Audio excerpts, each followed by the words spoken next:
Well, hello, guys. It's Adrian Babashoff, and this is the Potty Mouth Podcast. Just kidding. No, it is Potty Mouth Parental Discretion Advice. But this is another edition of Up and In It. Welcome. If you're new here, welcome as well. And if you're wondering what the show is about, it is entirely dedicated to creating an alternative lifestyle design that improves quality of life for both people and for the planet, exploring alternatives to the daily grind through liberation and independence, moving you from surviving to thriving and living life raw. All right, I love to joke around, guys, but I promised you guys I was going to get a little more tactical for you here. And the situation we're in is no fucking joke. So if I do start cracking jokes, it's just, you got to laugh, man. All right, we got to laugh. What else do we have if we don't have laughter? But today's strategies of things that you can do while you're locked down on this whole COVID-19 thing. Today is, let's check what day it is. Today's Friday, the 17th of April. And I think I'm getting close to 100 shows. I'm going to have to do some sort of celebration. Mimosas in the jacuzzi. I'm broadcasting you guys live, by the way, parked in my 1996 F350 7.3 liter diesel. So the quality of the sound is going to be a lot better today. So speaking of which, before we get into the strategies of what you should do on lockdown, I'm back, do some house cleaning. I am back on the hustle. I am making some money. And I decided to go forth, so that's why we're going to have to go back to recording in the vehicle, and that's the background sound you will hear for probably the next few weeks, if not from here on in, until something changes. So I want to talk to you guys today. Let's get into it. I want you to treat this like all shit's hitting the fan, like this thing's going down now. I think that's very important. Other things we're going to need to do is we're going to organize your food, your food inventory. Now we're going to go into details about making a menu and how this alleviates stress. A lot of this is going to be about the stress factor, guys. You guys should listen to me, to the show. I hope you can learn a bunch of stuff, but I'm minimally affected. I've got all kinds of things in place, and really my family's good. And it's because of these things I want to share with you guys today. I want you to get some ideas. We're going to talk about cheap meal planning, practice portions control eating, organize your money, which is probably the biggest one. That should probably be first. Organize your home. And you know what? Having multiple scenario plans and the benefits of having a plan in general. And especially, I think I want to end today, if we get there, on making an evacuation plan. What is the worst case scenario? The shit has gone down. We got to pick up. We got to go. What the fuck do we do? So let's get into the show, guys. Treat this like it's all going down. When's the time that we blow the whistle? I've had a couple times in my life where we tried to relocate to, say, the state of Oregon, and I had a bunch of money stockpiled to get us started. Any of you guys who've ever relocated, which some of you might have to because of this whole COVID thing, it's a very difficult task. I think you need some money to get yourself. You need a first and last for rent. You gotta, keep if you're working, it's basically working capital. I always preach on the show to run your life like a business, but moving to another place, it's kind of like that. Like, you got to have some working capital. You got to make sure you have some money, for food and things while you're looking for a job, unless you get something set up. And even then, what this COVID-19 thing has taught me, in my observation, is that nothing is certain, nothing is safe. Everything could be fucking flipped on its head within seconds, like it has to us now, and we need to be better prepared for those type of things. I would really like you guys to consider treating this like this shit has hit the fan. It's going down. Meaning, what do we do? We need to take this super serious. We need to keep the lights off at the home, even though a lot of you are going to say, and I agree, lights don't really take up that much energy. But every little thing counts, and I think it's the discipline. I think that's what's missing in a lot of people's lives. In fact, I know that's what it is. Because a lot of people will, even myself, I succumb to things where I'm like, it was just yesterday. I'm so full of shit. Yesterday I was looking like, oh God, there's this burger joint that just makes these big old giant cheeseburgers, big old fat burgers. I mean, the way a burger's supposed to be made. And I was fighting everything in me like, you know what, you deserve it. You've been working your ass off. You haven't gone out to eat in a long time. Just stop by and get it. Forget about that. We have a whole 2-quart fucking fresh squeezed vegetable and fruit juice in the back that's healthy for you and cheaper. No, let's get, and I mean, I can see the inconvenience of these conveniences, man. It's always in your face, and it's there, like, just come get me. But yeah, it's very difficult. I think that we need to get discipline, we need to get mindset, and we need to conserve everything. And when I say that shit's hitting the fan, I mean, we got to life could be changed as we know it. And I guess that's all I have to say on that, man. I don't want to, I fear that talking about all this hard work and everything and having to cut everything back is going to scare people. But unfortunately, I think that's what you guys got to do. Let me tell you why I'm minimally affected and how this thing's just going by like a breeze for now, is that I did such a thing. I did all the work, basically, is what I'm trying to say. I did all the work. I didn't go out as much. In fact, I didn't go out at all. And I did this for a few years. You know, I think it was about 2-3 years when I really wisened up and I was like, okay, let's get an emergency savings. I want to get 3 months is my goal. Got there.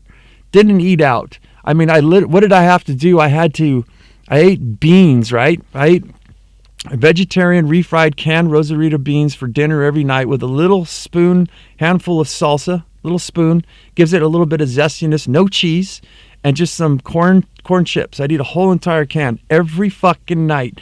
There was canned tuna with bread, or same thing with chips. A little bit of mayo in there. That was lunch. Breakfast, I started to do intermittent fasting about 1.5 2 years ago. So breakfast wasn't really too much of a big thing. But I did wisen up and get myself some of the boxed organic almond milk and some of the Oregon chocolate smoothie mix. It's plant-based protein, and there's this PB peanut powder stuff. I'm not affiliated with anybody. These companies and these products, I'm telling you, I have no ties with anybody, but I'm just throwing it out there. But yeah, they were very cheap, very quick, very easy. I traveled around. I lived in hotel rooms. I was making big bucks, and even though I was making big bucks, I still didn't spend. That's how I got ahead. I came up with ideas. Of course, I'm a business owner. I'm an entrepreneur, so I think it's a lot harder for people who are a 9-to-5 worker, but it's not impossible. It's not impossible at all. You got to get yourself a side hustle. But the point of this is discipline. And the point I do want to make, to not scare anybody off, is it doesn't have to be this way forever. You know, you just have to cut things and act below your wage. We have our Dave Ramsey. I said on the podcast for Wednesday he says act your wage, and I thought it was awesome the first time I ever heard it. But then I came up with my own philosophy of act below your wage just for a while. And the candy that you guys can get is when you get in the position where I am, where you got your emergency funds for 3 months, you got your emergency funds for 6 months now, which I think is a really good, healthy. But better yet, work your ass off and get a year's supply. And I can't go through all the numbers. I don't know what your situations are. You're going to have to do that. And the good part, I'll tell you, is that you can, which we're going to talk about your money, you can strategize a budget and put in there for such things like I do. Like one of my expenditures is sushi. Anybody who follows me knows I am a sushi carnivore. I'm like a Tyrannosaurus Rex, man. I love my sushi, and that's where I'd go with my family once a month. And we would spend well over $150, maybe even $200 just for lunch. And I just sit there for 2 hours and it's like mouth sex to me. It's a mouth orgasm. Like still really, let me know in the comments, like how many cultures of food have actually made this thing where flavors just burst in your mouth from different, there's one, it's a cilantro sauce that they make. God damn, that shit is good. But yeah. So it doesn't have to be that way forever, and you can still enjoy a lot, like the movies and things like that. But the initial setup to get yourself off the hamster wheel is a lot of work, but it makes your life run smooth for the rest of your life. And I think that's one of my goals for this show, to teach you guys. I'm not there yet, although this would have been my 6th year. I don't know how things are going, where I take a mini retirement and I take off 3 to 4 months out of the year. And those of you new listening, I know those of you who've been listening, you're like, oh, the God, he's going with that again. But I kind of got to give where I'm coming from and what my experience is to get you guys excited. And totally, once you do that initial setup and you keep working like I'm doing right now, it gives you the freedom to spend money on things like sushi and going out and maybe taking a month vacation. But the deal with me is that I want the rest of my life to be a vacation. I want to work towards something I like doing. I want to be doing something because I want to do it, not because I have to be. I want to be here because I want to be, not because I have to be.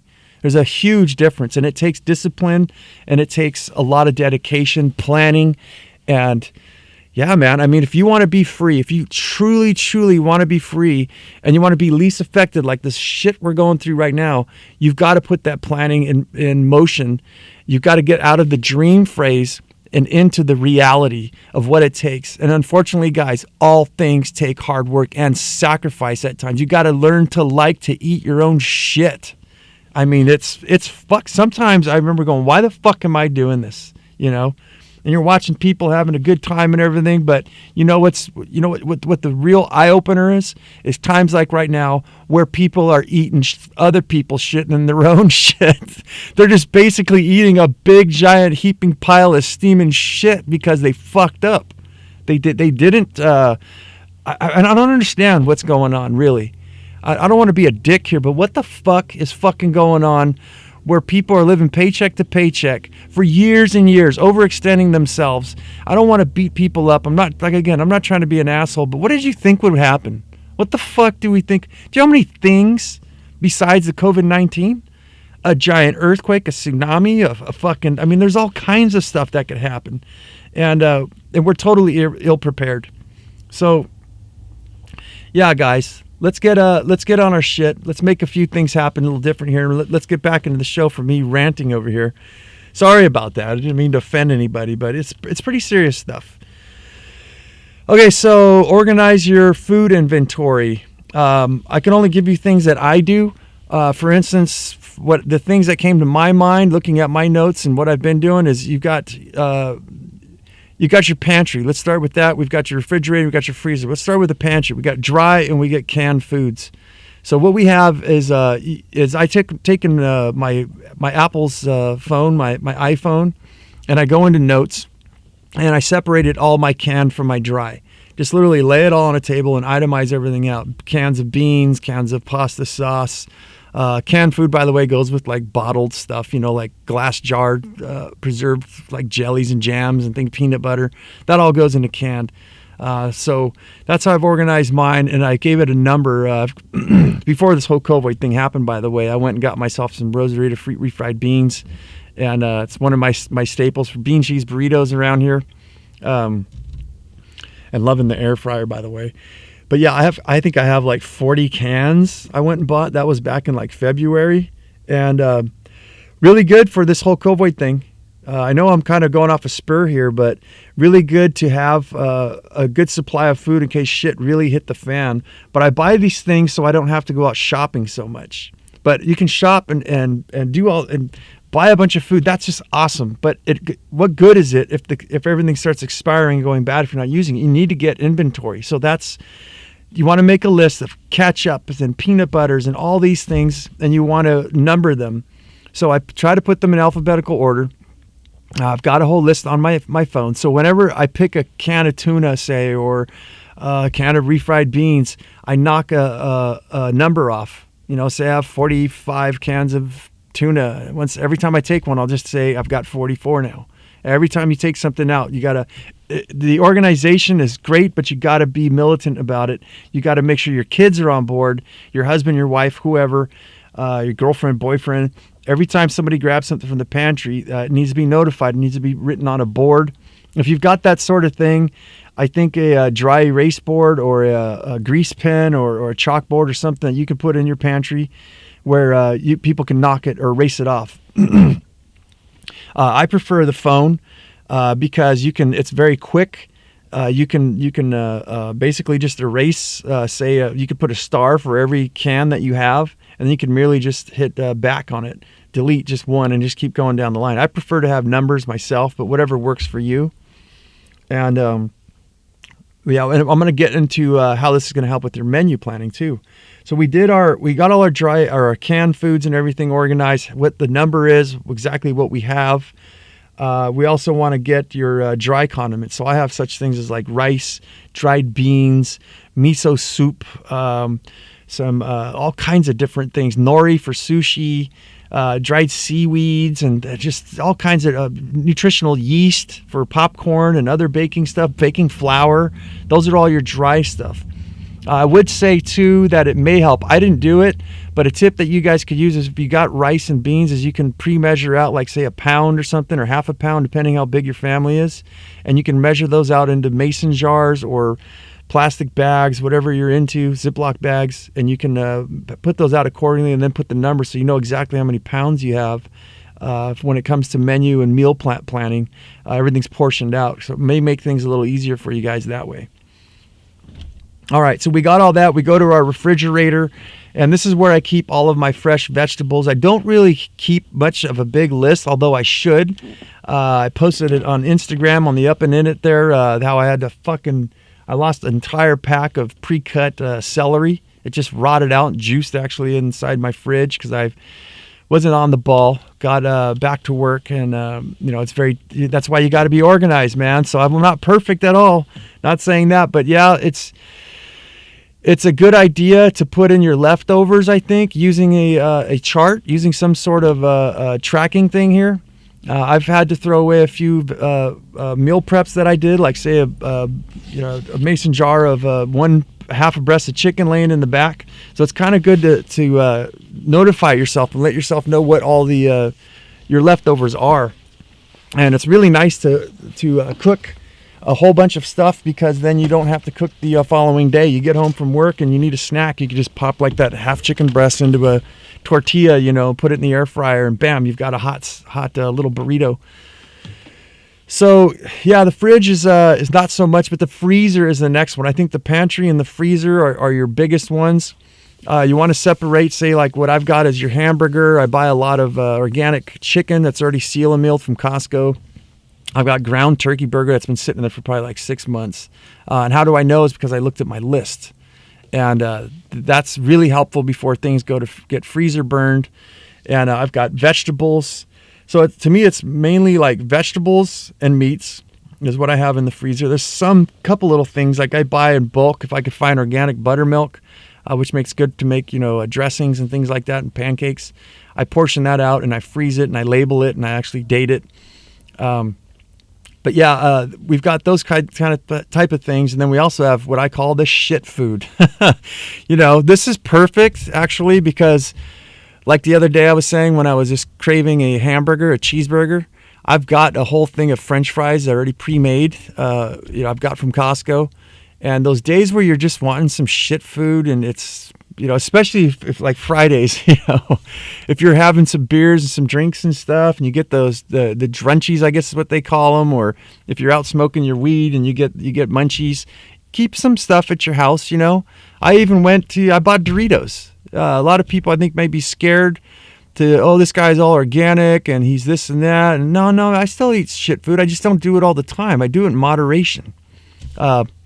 One word I will say about shit food is that it's very healthy if you ever get sick or something happens where you need to, I can tell my kids, for instance, I have these Marie Callender little chicken pot pies.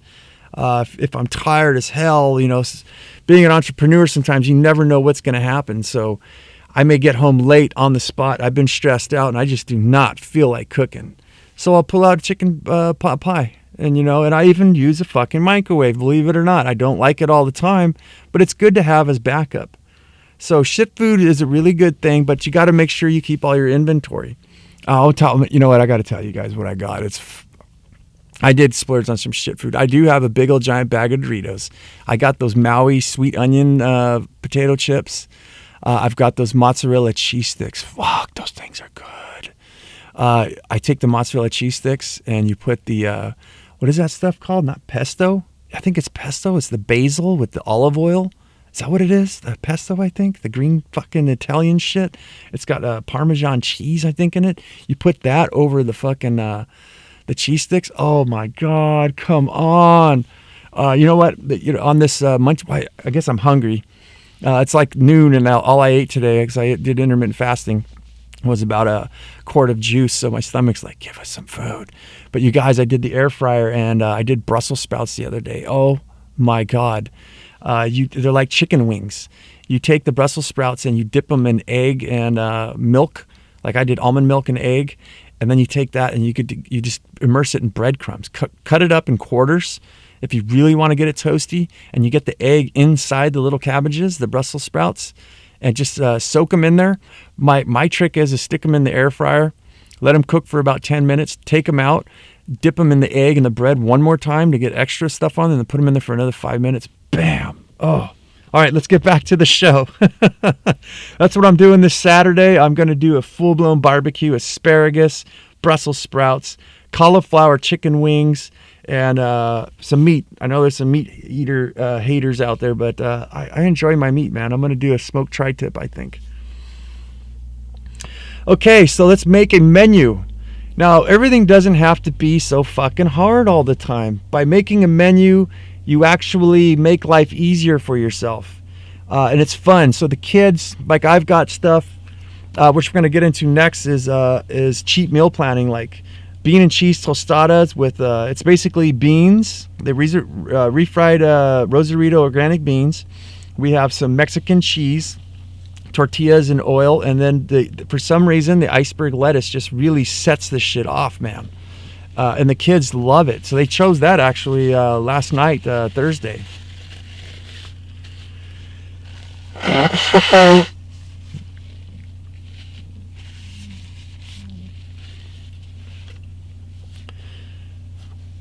Yeah, the iceberg lettuce gives off a flavor there. So I know what I have in my pantry. I know what I have in my freezer. So when it comes time for me, this is how I do my food, right? The basis of the show really is to get rid of a whole bunch of stress. So what I do is I take my inventory of what I have in my freezer, what I have in my pantry, and I'll do this, say, on a Sunday when I have a day off, and I'll look through my pantry. And I get recipe ideas. I'm going to make quinoa, and do I have carrots? Oh yeah, I've got carrots in the fridge. I've got frozen broccoli, and I've got tuna and cream of mushroom. So you can just thumb through on your phone and actually take the inventory of what you got and kind of put stuff together. So then what I'll do is from my inventory that we just talked about, I'll take and make a menu plan where, like I said, we're going to do bean and cheese tostadas one night. We're going to do fried tuna sandwiches the next day. I've got bean and cheese burritos or whatever it is. Spaghetti's another good one. Tuna helper. I'm going to try making with taco season right now some hamburger helper with basically basmati rice. Damn, that's what I should have got was bell peppers today. But yeah, I've got some taco seasoning and stuff like that. So I've got the menu from Monday through Friday, breakfast, lunch, and dinner. I prefer to get my kids on healthy eating, so it's either a fresh squeezed juice, which I pre-make that'll last me like 3 days. I get them each about a quart jar for that'll last up to 3 days. They can drink juice in the morning. I also freeze the Orgain chocolate peanut butter and almond milk with blended with fruit with flaxseed and bran. I make popsicles for them. Those are like a meal in themselves there. So I try to make breakfast really simple. But I do, like on weekends, like tomorrow, Saturday, I'm going to take the day off. I've got like pancakes and stuff like that, waffles, oatmeal. So the kids could basically get excited and pick one of these things. And I've got everything, if you portion everything out, and they ask for pancakes again on, say, I give them pancakes on Saturday, on Sunday they want them again. I said, well, no, we can't do that. You guys have the option of doing, you got oatmeal, you got to take a look and you tell me what you guys want. That way I've got everything all planned out. So even for yourself, it keeps things kind of changed up and moving and keeps things exciting, and it's really cheap. I've got most of these meals that I can share with you. I don't have time today to do it, but they're under $2 a person. And I believe it's about $6 a day per person is what I try to do when I'm saving money, but I think it's probably going to be more like $8, especially when you start throwing little snacks and stuff in there. But it doesn't have to be. You can pre-plant, like those popsicles for me. I put in kale in the chocolate, and you can't even taste it. So there's really good a tactic there, especially for your kids. But yeah, cheap meals, spaghetti's really good. To give you guys some, get creative. There's so much stuff you can do, like for instance, with me is once the spaghetti's done, it gets towards like say we had it one night, you can actually freeze it and have it say on Monday night. You can freeze it and have it again on Wednesday, so having it the same night after night. But if for some reason it gets soggy or gets a little weird, what you could do is get creative. I know this sounds weird, but some of the concoctions I've made are jamming, man. It was spaghetti mixed with the sauce and the noodles and the burger and everything in it. What I did is I put that in a frying pan and started frying it because the noodles kind of got a little soggy. And then what I did is I cracked eggs, sprinkled a little bit of cheese in there, and some chives and a little bit of potato. And when you think about it, it was kind of like breakfast fucking spaghetti. But when you think about all those components, they actually are not that bad going together. It kind of makes sense. And let me tell you, from experience, it's fucking wonderful. And you can fry it up and make like this patty out of it. Really yummy. You could add bell peppers and all kinds of different things. So yeah, get creative. Use up your your residuals, your leftovers, but you got to make sure that you have a plan. And you write it down on this phone, on this thing that really, it's one of the best tools, the best things that's ever happened to humanity if you use it right. Of course you can go watch puppy dogs fart and porno and all this fucking weird shit, but if you've done right, this phone has taught me so many things. It's streamlined my life. I did a whole podcast on how the many things of how I use this thing as a tool, man. It's a fucking tool.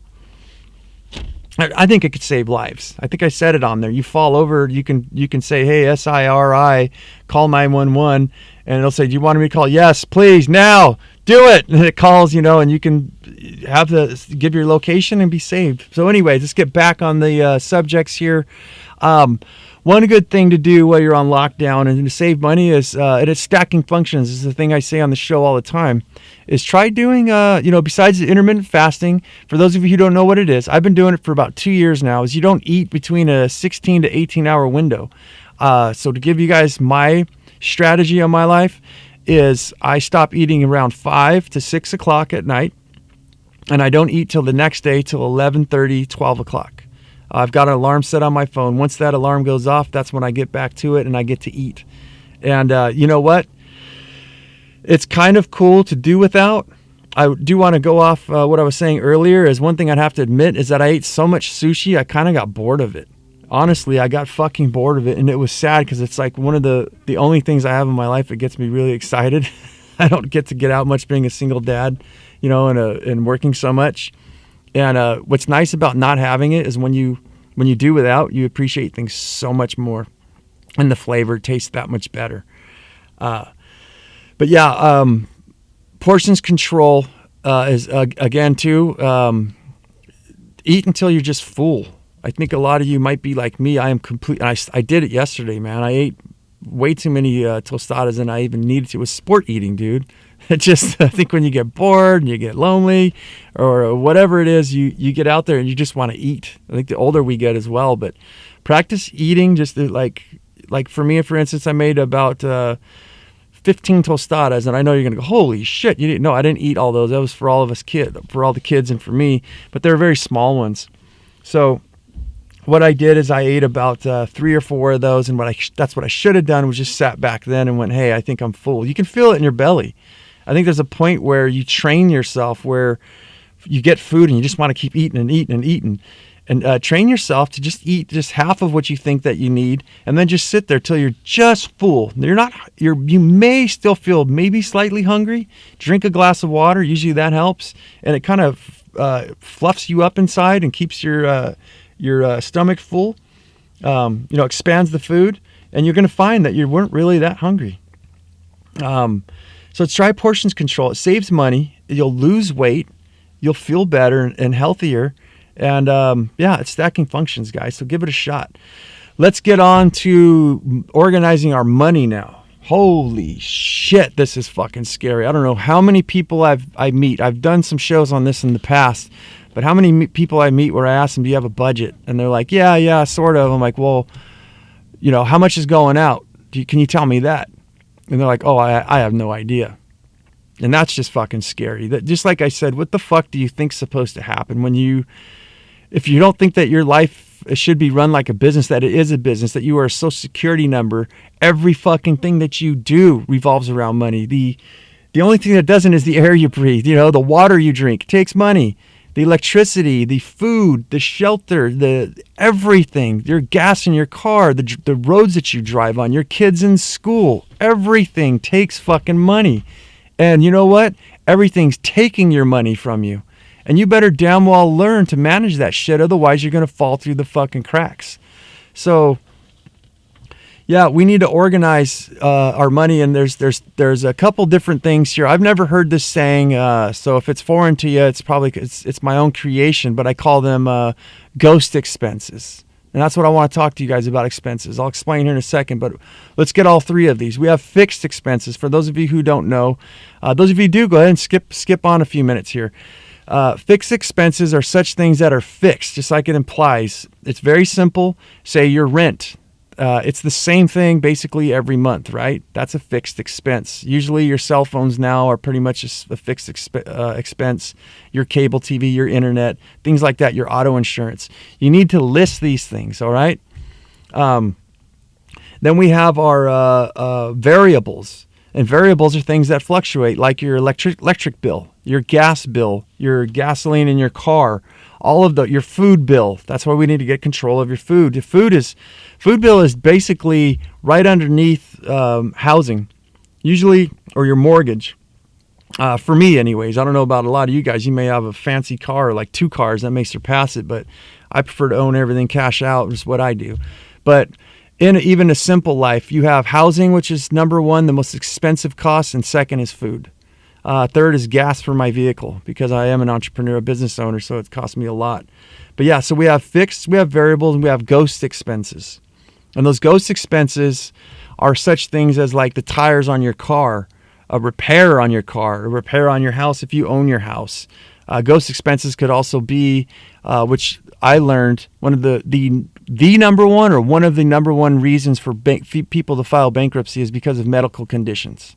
They get sick, they get cancer or something, or they just get sick. They get injured really bad in some form or shape, and they're out of work for a couple of months, 6 months to a year, and everything falls apart. They got to file bankruptcy. That's a ghost expense. We never know what all these ghost expenses are, but we can look at such things as, like, I'm very much into my cell phone, and I have the iPhone X. I don't go crazy like everybody and buy all the newest shit that comes out, but what I do is I figure in that I'm going to need a new phone every 2 years, especially the way Apple's fucking, making things not work after a certain amount of time. So I figure every 2 years, 3 years, I'm going to have to upgrade. Now, do the math to say, let's make even numbers, $1,000 for a new phone. What is that over a period of 2 years per month? That's what you need to put away for these ghost expenses, just for your phone. Now, you start looking around you, and you start looking at a whole bunch of things like, well, how much would tires on my car cost? In fact, what's the tread on my tires? I should check that. I should learn to check that thing. Car batteries give out after 5 years. Even if it's still working, you need to replace them because they're not going to be functioning as well.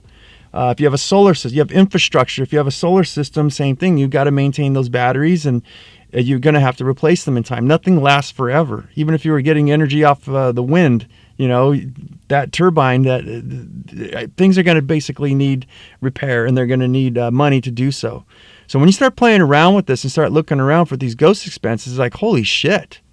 I'll give you guys a tip. For me, is I got the lowest medical coverage possible.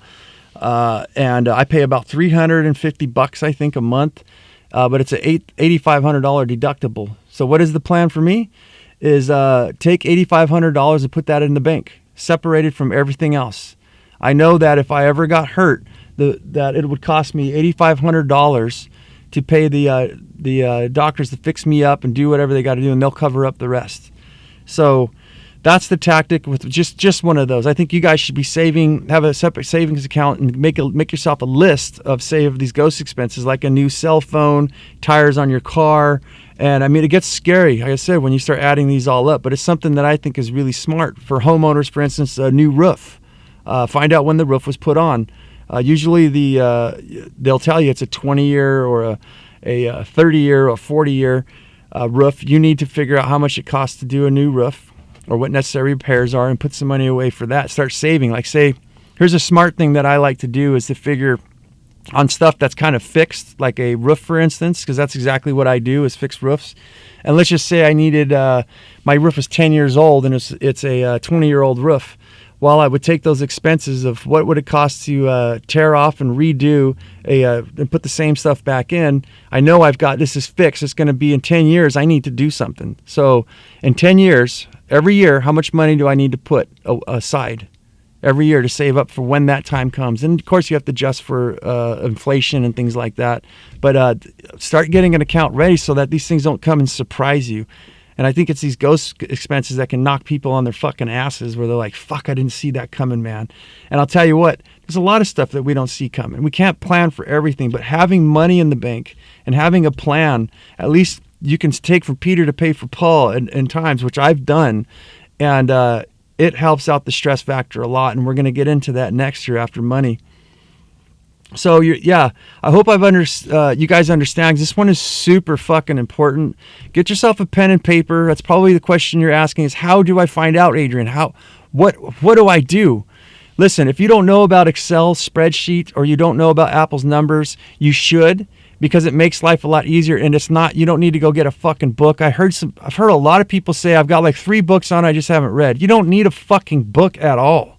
In fact, I should probably do a YouTube video, because you can't really explain it very well. I did on one of my shows, I can't remember which one it was, of how I run Apple's numbers.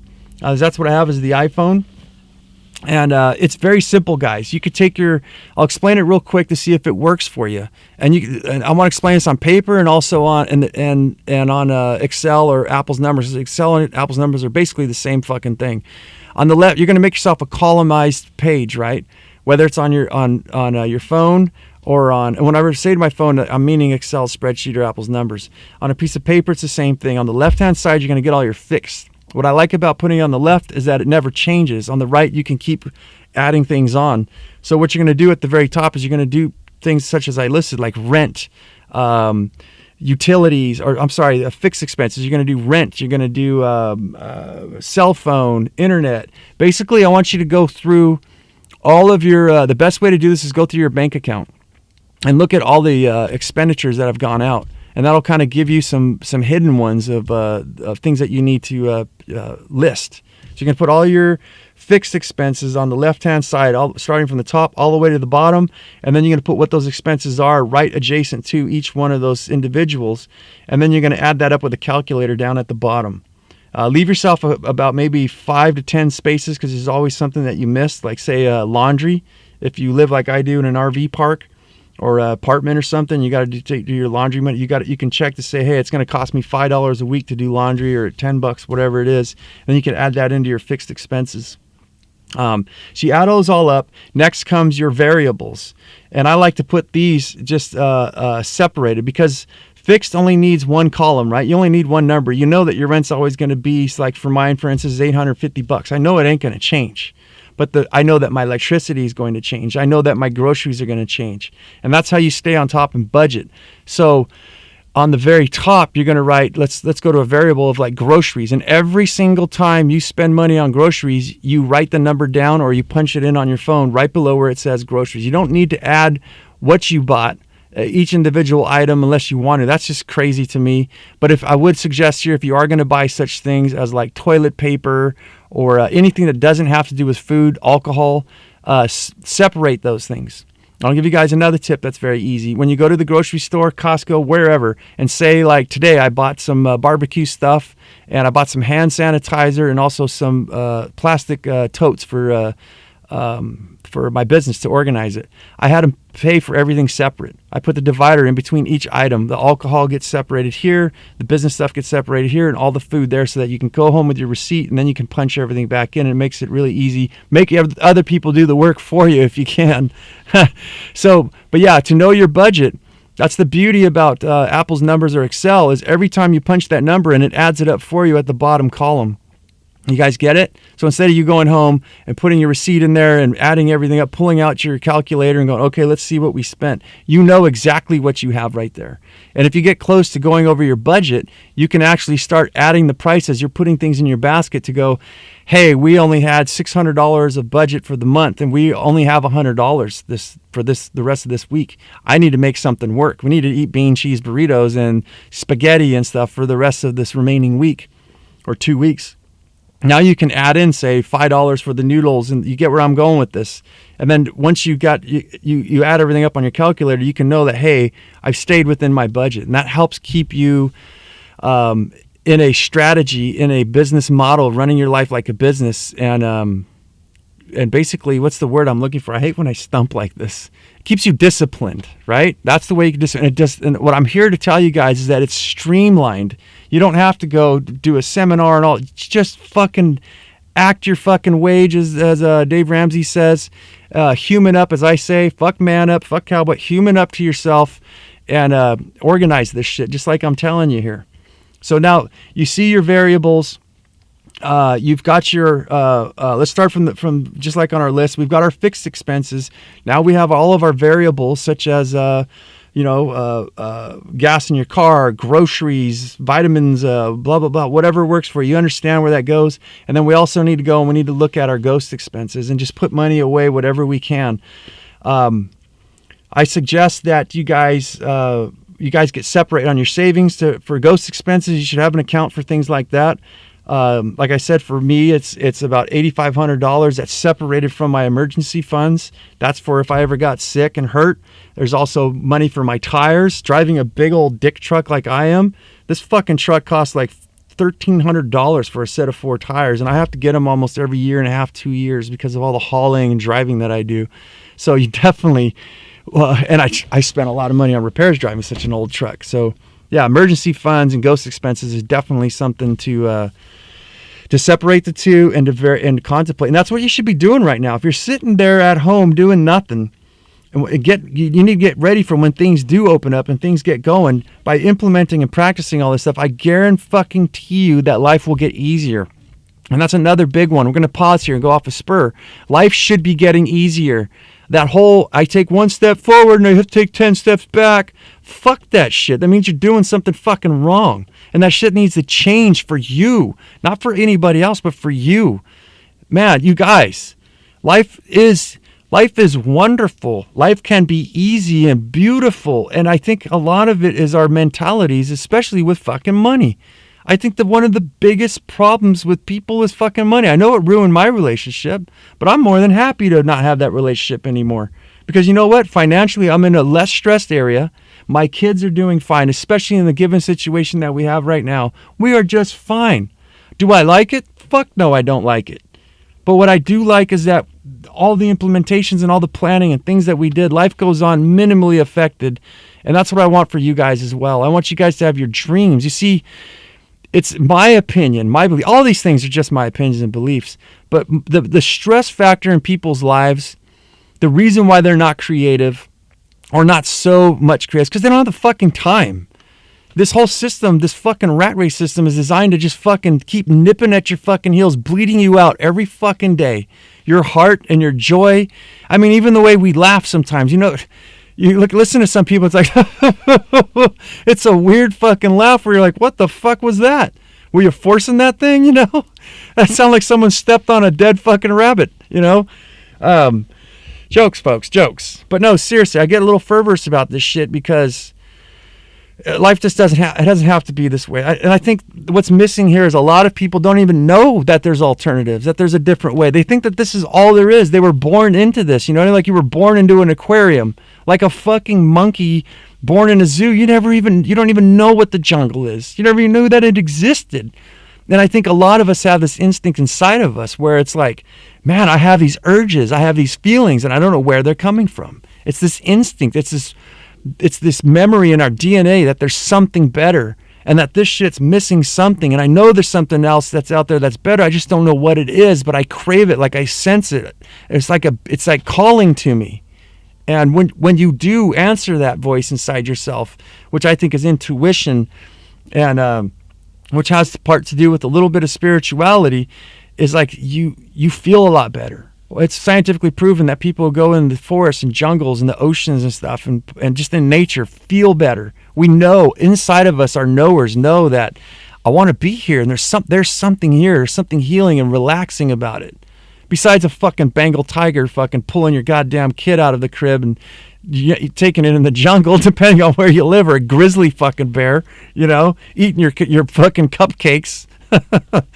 But no, you guys get the point. I hope there's definitely a way out there, and I've experienced it, and that's what I want in this show. Is I want to extend I want to extend a hand to you guys, and explain in detail and maybe articulate what it is to get you guys back in the nature of yourselves, in the nature of the earth, and in tune with things. Because it is, guys, there's a whole nother world out there, and there's a lot of beauty and a lot of joy, and it doesn't have to be stress. It doesn't have to be this 9-to-5 fine print bullshit, an oubliette, a fucking prison with walls of air we can't even see. It's not that. It's how we choose to deal with it, what we're going to do about it. And if we have the discipline and the ambition to turn these dreams into a reality, and I'm here to tell you guys, life gets fucking better. In fact, it gets awesome. There's so many things to share, so many things to do, and we don't need to sit here and eat the shit sandwich. We don't need to gas each other up why everything sucks and we're all gonna fucking die. Because guess what? They've said this before, over and over again. We're not dead. A lot of us are still fucking here. The whole world didn't melt. We're here yet again. So, yeah, let's buckle up, Buttercup, and let's fucking make some shit happen. Let's get back, because I'm over here spitting all over the mic. Sorry for that one, but actually not. I think it needs to be said. Okay, so we did your fix. We went through your money, and it got me all pissed off. See what fucking happens? Don't talk money with them. Don't talk money. He goes off the fucking rails. Next, I want to talk to you guys about organizing your home. Little story in 2017 when I got back from my mini retirement, I think it was, or 18, I can't remember. The roofing industry was dead in the water. It was summertime. I usually leave around June, I think, and I don't come back till about August, or just whenever we feel like it. It was June, July, August. Yeah, I think it was like mid-August. We were gone for about 6 to 8 weeks. I think it was 8. Anyways, the numbers don't matter. But I get back, and I'm doing my thing, and next thing I know, I got a phone call. I wasn't looking for work, but one of the not the manufacturers, but the supply places called me up and says, "Hey man, we haven't seen you in here. What's going on? You okay?" I'm like, "Yeah, I'm all right. I'm on my vacation for a few months here." And he says, "Is there anything we can do to get your business?" I says, "Dude, I'm still on my vacation. I ain't coming back till the end of September." And he's like, "Well, let me know, dude," because I'm like, "What's up? What's going on?" He's like, "There's fucking nothing. Like it's flatlined. Like I need a job, man. I need you to come in and start selling some work and buying some materials from me." So that freaked me out. And yeah, what I had to do was calm down. And it was slow, and I started freaking out like I usually do until I look at my phone, which has my plan on it, and then it puts me back in track. We're going to get into that. But what I want you to guys do is organize your home. And where I'm getting with this whole thing is that I put my advertisement on. There was nothing coming in at the end of September. And I started to freak out. And then I went, you know what, though? This is no time to freak out. Let's get everything ready so that when it does boom. And this is the kind of story, I think, of where we're at with this now. I don't have a crystal ball. Anybody, by the way, who says they know what's happening with this whole coronavirus thing, I think is full of fucking shit, whether it be the government or your fucking neighbors. Nobody fucking knows how it's going to go, but we're worrying about the wrong fucking things. Just like when I came back from my vacation and listened to this guy, I called a couple others, by the way, too, who said, yeah, it ain't dead, but it's super slow. Instead of freaking out, just like in the position we are right now, I want you to do what I did in 2017. All right, so what did I do? Well, I freaked out. I freaked out like I usually do because I don't look at my fucking plans. But yeah, so basically what I see you guys doing is exactly what I did. Go home, or like I went to my office. I don't know what you guys are, what your position is, where you're at, what's happened to you. But I'll speak from experience. And so what I did is I went back to my office. I cleaned up the floor, organized all my pens and pencils, basically my briefcase, empty out your entire fucking briefcase. I got one of those fucking computer backpacks, a Swiss one or something. I don't know, or Swiss Army for your computer. And it's got all my supplements and shit in there. So there's receipts and stuff that in the hustle, you can't help it. You just stuff in. You're like, oh, I'll get it tomorrow. Well, tomorrow goes on to the next day and the next day. And next thing you know, you got about 3 pounds of fucking useless stuff in there that you don't need. So basically, in a nutshell, when things did open up and I did have bids, I was way more organized than I ever was. I did such things as, again, I just want to give you guys examples so you can kind of figure in what you got. I went to my computer and I actually completely designed in Microsoft Word. I got all of my contracts and I made it to like each contract to me is kind of like a fixed thing, like it's the same thing every time. So I basically put all the words, I number in it, like we're going to remove this section and then we're going to apply this material and everything. So all I have to do is copy and paste, or I can remove certain items. And I made this so that I streamline my invoices, my contracts for all different kinds of applications, so that all I had to do was fill in the name, address, date, phone number, and price. And that streamlined it so that on the spot, which actually really helped. It was the first time in my contracting career when I came to a client, gave them a price, and they says, yeah, it sounds good. Where I went back to my truck and I says, well, I'll type it out and have it sent to you right now if you're ready to sign. And I was able to do that in basically 3 minutes. And so that helps close actually some deals because of what I did. So it was kind of a good thing that I was stuck at home in my office with nothing happening, because it actually helped me close deals faster and making more money. And this is the mindset that I want to give to you guys. These things I spoke about today, if you're on lockdown and you've got no job and you're sitting there, you need to get your fucking life together. You don't need to do anything, but you should, is what I'm saying here. Start meal prepping. Start doing things so that if you're not making money, like closing deals like I am, make it to where you can think about how to close those deals and how to fix your life. And how do you get that? You need time. You need to do like a time audit. I think I did something like that before. I'll say it again here, is like a time audit is basically how many minutes did you spend making the smoothie this morning, which you do every morning. How many minutes did you spend making the oatmeal? How many minutes did you spend feeding your dog, taking a shower? Grabbing down to even if it's just 1 minute, going and trying to look for some clothes to put on your kids before they go to school, instead of pre-batching things, doing like I did. I'll give you, for instance, I would take a shirt, socks, and pants, and I'd roll them all up in like a burrito. And when you go into the closet or your drawer, you set these all up. So all you have to do is grab that closed burrito, which already has socks, underwear, a shirt, and everything all set up, and you just hand it to your kid and you go, put this on. We're leaving for school in 15 minutes. You see the snappiness of that? Also, these audits is when I had my dog, which I missed fucking dearly, man. It sucks losing a pet. I'm done crying about it every fucking day.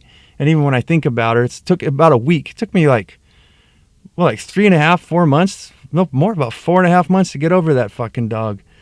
Her name was Hazel, and she was an angel. But yeah, when I had to walk her in the morning and I had to walk her in the evening, that took an hour of my day. And then I'd like to tell you about the meal. How significant is this?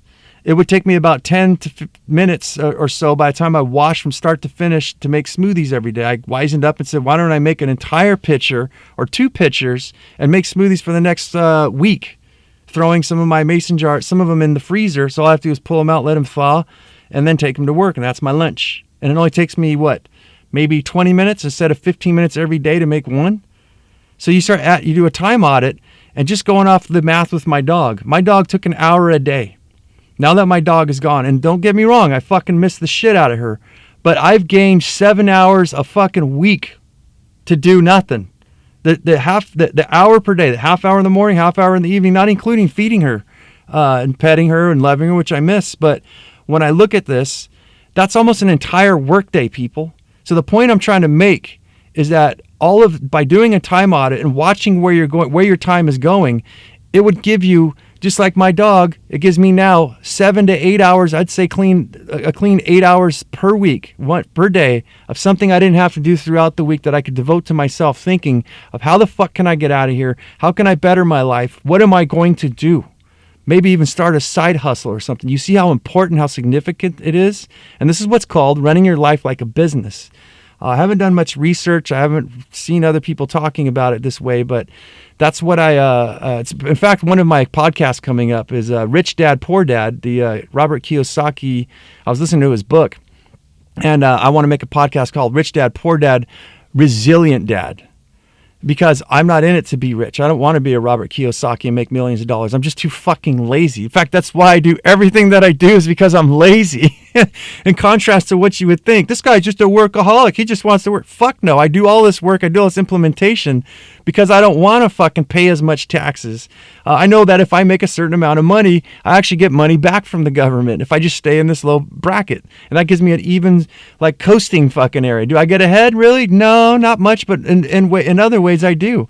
So yeah, really, I do all this hard work so I can sit and do fucking nothing and sit and stare at the ceiling for 8 hours a day. But yeah, that's what I want for you guys. And that, to me, truly is how I've come up with, developed myself, this lifestyle design and running my life like a business, is by having the time to observe, to pull out from the micro, meaning I zoom out and I look at the macro. What the fuck's going on? What pissed me off today? How did this go wrong? Why did it go wrong? And what can I do about it so that it never goes wrong again? Because you see, I believe that most of us are going through shit and it ends up where it's like, you know, someone's hacking your bank account. Oh shit, that's right, I got to do taxes. Oh, the fucking roof's leaking. Damn it, that's right, I got to get tires. You got all these little fucking things just pulling on you. You can't even finish a thought. So when you streamline your life, you simplify and you get rid of all these things, it gives you that time to sit and plan. And once you get to a point like I am, I choose to keep working. I have to keep working. For those of you, I try to explain all the time.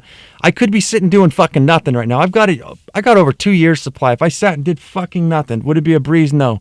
But I could sit here and be fucking lazy for the next 2 years and not go to work, do nothing. I'd lose everything I've got. I'm not saying I want to do that, but I'm working my ass off extra hard right now, pretty much 7 days a week, and working nights because I want to get a residual income.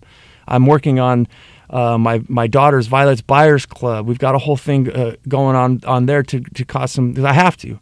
I'm a single dad with a special needs 12-year-old daughter who may be special needs for the rest of her life. It's not severe, but point is, I don't want to bore you guys and tell you guys all my problems, that I've got to be able to take care of her, and I can't do that running a construction business. So that's why I work the way I do, and I'm hoping to have the rest of my life off, and I'm trying to find stuff that I could basically do with a special needs kid.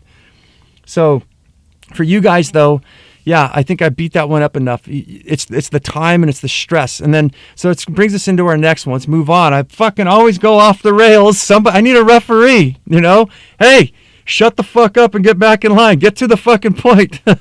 No, I think all of it has relevance in there. And see, I told you guys I wasn't going to fucking joke, and look what fucking happened. What an asshole. I probably lost half you guys already. Just kidding. Jokes, folks. But yeah. So that brings me to my next one, is having multiple scenario plans. And this is actually kind of fucking fun because, well, let's start with that. I'll say why it's a lot of fun. I've been doing it with my daughter. I got to say it. I don't give a fuck. It's my show. I can do it. I can do it. Me and my daughter have been sitting out thinking about a bug out plan, basically meaning like if all shit hits the fucking fan, where would we go? What would we do? How would we do it? And of course, it's adventure shit. It's like Peter Pan's fucking island, goddamn fucking into the wild shit. We'd be hunting our own food, but it's fun, man. But some of it's realistic. But let's get into having multiple plans, how it relieves stress. So I have a lot of plans, and it's very good to write them down on your phone, because you forget sometimes. You get stressed, just like I said earlier, where they call, hey man, there ain't no fucking work, the economy's going to shit, and you're like, oh fuck, what am I gonna do? What is your plan? When you know your budget, you know the lowest numbers you can go. In fact, another tip I've said on my podcast before is this is a really good, healthy time to just experiment with your family. Make it fun for 1 week. Pretend like there's no electricity, whatever. You can go as deep as you want, but just say, for 1 week, let's see how fucking far we can go. Let's just pretend like the whole world ended and like all we have is like get a box and just put, that's what food we have. This is what supplies we have. Let's see if we can survive this shit. And it kind of gets you, it makes a game of it, makes it fun, but it also kind of gives you exercise. I think one of the biggest problems with people is, and it's very strange, it's happening to me too, is like not being able to go places, not being able to interact with people, not even able to eat restaurants and stuff. Well, I could do it. I just choose not to, but you get that craving, and it's like, I think that this high standard of living, this comfortable convenience, when that's taken away from people, I think they're so soft because they never knew what it was like to not have these things, that they actually truly suffer, that they get depressed and they become unhealthy and unhappy. And I'm here to tell you guys, do it long enough. There's thousands and millions of stories where people go on a walkabout and say nature or whatever, and they come to find out all the things that you think you need, you didn't really fucking need, man. And in fact, you're in a much better place. You know, historian, I think I heard it on the Joe Rogan podcast, was saying that a lot of white people were captured by the Native American Indians. And a majority, or a number of them, I don't know if it's majority or what, but a great number of them didn't want to come back. They didn't want to go through, pay taxes and fight wars. They actually liked living with the Indians. So something to consider. But yeah, getting back to it, having multiple life scenario plans. And that's what I look at is you know, a lot of things I'm learning, which I think is another podcast I should do, is what are we learning from this whole COVID-19 lockdown shit? And it's that I want to grow a lot of my own food. So a couple of my plans is, one of them I'd say is to live in an intentional community with other people who are doing such things as permaculture and, you know, live there permanently. Go and travel and find one that fits us. It's one of my side plans. Is I may have to do that. I may not be able to make it on my own as a single father with a special needs kid. I mean, we're on our own. There's no Calvary. There's no fucking help. There's nothing, man. So that's why shit gets real for me. I mean, real fucking real. Like, that's why I've got a plan. And the whole thing, like I said on, I think, show 1, is I look through all the hoops and hurdles and flaming fucking hoops I got to jump through on a day-to-day basis, and what I've done for myself and how I've strategized my life and how far I've gotten. And then it occurred to me, that's what a big inspiration for doing this podcast was, if somebody didn't have those hurdles, how fucking quick would they be able to get to like retirement, say, or start a new business or get out of debt? Fucking super fast, man. Super fucking fast. Just to put it in context to you guys, I got the day off because I'm working right now. This is my one day. I've got the mother of my children taking care of my special needs daughter, so I'm able to do this show. But pretty much everything I do, every fucking hour or so, you got to stop and change a diaper. You got to, it's not as easy. But if I can do it, you can fucking do it. That's the inspiring message I wanted to get on that. But yeah, that's one of my plans, is maybe to go visit communities. You need to write down whatever works for you. Maybe move in with your parents, you know, or have your parents move in with you, especially with these circumstances. We don't know what's happening, or friends or something, to develop all these plans and really write it down in detail. And I think writing everything down not only gives you when you get stressed out, you can go back and look at it and go, oh, fuck yeah, that's right. That's helped me out tremendously. So I was like, you got plan A, B, C, and D. And I'd like to talk about them, but I think I'm taking up a lot of time here. So yeah, it relieves stress. It makes life streamlined. And the worst thing I can think of is that most people wait until the last minute to come up with a plan. Like, what the fuck do we do now? You know, they don't know. Whereas when you already have the plan and you already put things in place for it, that you can, when shit hits the fan, it's like, oh no, here's what we're going to do. I already got my plan. I don't know what you're doing, but you see what I mean? I think a lot of people wait for the last minute because they think that it's never going to happen. Having the plan in place, you already know if shit hits the fan, what you're going to do, relieves a lot of stress. You ain't got to think about it. You just put that away like in a notebook, like a planner, say in your phone or, on a piece of paper, journal, and it gets filed away. And it's there for whenever you need it. You go to that library, to that area, pick that thing up, open it up, and bam, you go and make fun with it. Which I'm bringing into my next one is like, I think a lot of you should do this too, is an evacuation plan. What would you do? What do I think you should do?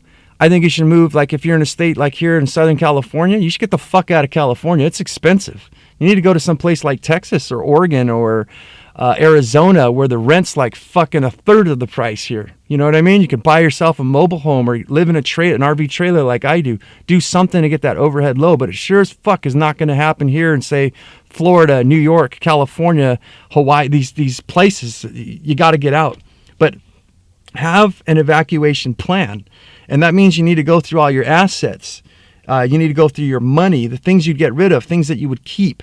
Where would you go? Start doing research so that you kind of have an idea. I love the idea of the RVs because you can go to Texas and go, you know what, not quite my fucking bag. Your house is like a backpack. You hook it up to the back of your pickup truck. Bam, you're gone to, like, say, Colorado. Let's check out Colorado. Let's check out fucking Wyoming. Holy shit, it's too fucking cold. Let's go back to Texas. You know, it keeps you mobile and keeps you moving. And I just did my podcast on living full-time in an RV to let you guys know, for those of you who haven't heard that one, they're all over the United States, and you can live forever in an RV trailer legally. and it's pretty cheap. Here in Sunnyside, San Diego, California, I'm paying $850. There's places for like $500. There's even a place here in the mountains for like $400 a month. But it is fucking ghetto as shit. I really don't feel comfortable living with those type of people. But nice places in Oregon, same thing, $450, $500 a fucking month. That's all your water, your trash. The only thing that's not included is your electricity, your food, and everything else. And some of these places have wonderful amenities. Listen to that, why you should consider living in an RV. I just did it, I think Monday or something. But yeah, come up with your plan, your evacuation plan, and make it fun. So like I said with my daughter, I'll give you guys just a couple. I've decided that a 22 long rifle, I know a lot of it's probably going to disturb a lot of, but hey, that's what it is. A 22 long rifle would be good for hunting small game like rabbit and squirrel and stuff of that nature. And that's what I would look at. I'm already equipped. My pickup truck, as I said, stacking functions. I'll just kind of set the scene. I've got a four-door crew cab truck. That's what I'm sitting in now doing this podcast. It's got a large Callan camper shell on the top that holds, you can put a ton of weight on top. It's already equipped with a 180-watt solar panel. It's got an inverter for my laptop. I've got I've got a hotspot for internet. I've got a place to charge cell phones. It's got lights to change diapers at nighttime if you need to. And then, needless to say, it's got an DC fridge in it. So I've already got, it could be a freezer or a fridge. It's an Engel fridge. It's the one built in for Australian truck drivers that go from one side of the continent to nothing where there's nothing. Sawafuji motor in it. Was pricey. It was $1,300, but I've basically, in a nutshell, have everything set up in here. Fishing gear. That's another thing we do, is go eating fish and go crabbing anywhere where I'd love the Pacific Ocean, so we'd probably travel up the coast. But there's tons of edible seaweeds, fish, crabs, shellfish. There's deer. There's squirrel. There's frogs. I've eaten frogs before. We've hunted them. They're actually not that bad. Everything's in the way you cook it. There's also foraging. In Oregon, there's tons of fucking salmon berries, blackberries. There's mushrooms, morel mushrooms growing, and all kinds. You just need to understand what you're looking for. Ferns. What do they call those? The fiddleback ferns, I think it is. I can't remember. I know what they look like, but you can eat the shoots. There's all kinds of stuff. Acorns you could pound into flour. Yeah, it would just be fun. There's cattails. You can actually eat the fluffy part. You can eat the roots. They're actually semi-sweet. Have a slight sweet flavor. You could use the sap in between the leaves of a cattail plant. That actually works like ambisol. Like the guy I learned it from, he had a tooth extracted with just that syrup in the cattail. And cattails, oaks, and all that, they're all over the world in abundance. So that would be our thing, is let's go out and live off the land for a while, travel around, live in BLM land. Was it BLM, Bureau of Land Management? Yeah, where you can boondock for free. And then we would travel around. I think my biggest one is the bumblebee communities. Go over there and have, as the last Wednesday's podcast was share the idea of permaculture and aquaponics and biodegradable container gardening and whatever I can. And maybe not even stay at one place. Just travel the United States like a snowbird, going from living in an eternal summer, and get a residual income of some sort where it pays for gas. So there's just millions of things that each of us individuals can do. Again, we just need the time to plan these things. We need the courage. We need the motivation. We need the discipline to be able to make things happen. And I'm here to tell you, life doesn't have to be the way it is. I'm your prime minister, or your what would it say? Your representative of it. I want to articulate. I hope I've done that. Let me know what you guys want to know from me, of why you should trust in me. And we're getting that's the show, but I try to post. I'm going to try a lot more. Is post a lot every single day on things like Instagram, because it's only 55 seconds or 60 seconds you could put on there, but post a lot of things that I'm doing every day. So it just kind of gives you guys some proof of that I am doing what I say I am. I am who I say I am. Show you guys the things that I'm practicing, so you kind of get the flavor and the ideas of what it looks like to live an alternative lifestyle design. So you guys, I know this was a long one, and shit, I didn't even think it was going to go this long. But man, I could keep fucking going. I'm so excited to get back to podcasting, and I really feel like this is a public service. And I feel like a lot of people need fucking help. And I'm here to help, guys. I just need to know what you guys want to hear. I mean, comment. reach out to me on the Facebook thing, comment. I'm just like you guys. I'm a regular human being. I just do things fucking different. I almost do everything different. I believe that everything could be done different. Everything needs to be done different because the systems we have right now are not fucking working, obviously.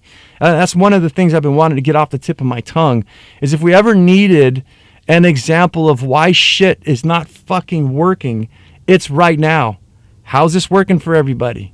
Probably not too fucking well, is it? Not too good. But I'm here to say there's alternatives, and this is why we should seek alternatives. And as I said, a lot of you guys probably don't even know that there's different ways to do shit because you've been doing the same thing the whole entire time.